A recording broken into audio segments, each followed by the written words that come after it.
আসসালামু আলাইকুম এভরিওয়ান। আজকে চলে যাচ্ছি হসপিটালে। আর হসপিটালে যাওয়ার কারণ কি, কি করলাম, কার দরকার ছিল, এই নিয়ে থাকছে আজকের ব্লগ। তো সবাইকে ওয়েলকাম জানাচ্ছি আমার পেজে। সকাল সকাল ঘুম থেকে উঠে হালকা নাস্তা পানি করে দেন চলে যাচ্ছি রেডি হয়ে। পৌঁছে গেলাম সিলেট এমএজিইউ মেডিকেল হসপিটালে। দেন চলে আসার পর দেখতেই পাচ্ছেন এতটা জ্যাম ছিল না তখন, সকাল সকাল, এটা 9টার দিকে প্রায়। তো আসার পর আমরা খুঁজছিলাম কোথায় আমাদের টেস্ট হবে। আমার না, আমার ফ্রেন্ডের ওর কিছু টেস্ট ছিল, ব্লাড টেস্ট।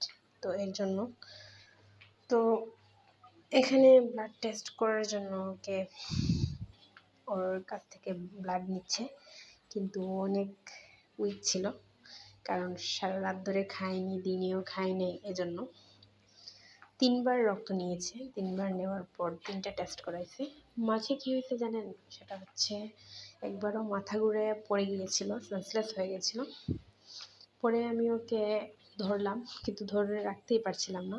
দেন 3বার টেস্ট করার পর আমরা খাওয়া দাওয়া শেষ করে ভাবলাম যে একটু হাঁটাহাঁটি করি, রিপোর্ট দিবে 2টার দিকে, এজন্য ওয়েট করব। তখন বাজে 11টা। দেন ওয়েট করার জন্য ভাবছি বাসায় তো যাওয়া যাবে না, লেট হয়ে যাবে, তাই ভাবলাম যে একটু ঘোরাফেরা করি। তো ঘোরাফেরা করতে করতে রাস্তায় হাঁটছিলাম, একটা নীরব প্লেস পেলাম যে এখানে কেউ মানুষ ছিল না তেমন একটা। দেন এখানে বসে বসে ফোন স্ক্রল করছিলাম।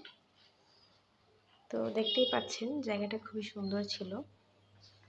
আমি একটু আপনাদের দেখানোর জন্য ভিডিওটা করে নিয়েছি। খুবই সুন্দর একটা প্লেস ছিল এটা। বাড়িটা আমার কাছে খুবই ভালো লেগেছিল।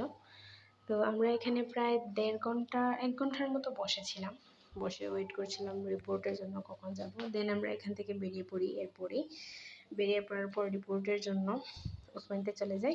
দেন রিপোর্ট নিয়ে চলে আসি বাসায়। তো এই ছিল আজকের ব্লগ। আসসালামু আলাইকুম, আল্লাহ হাফেজ।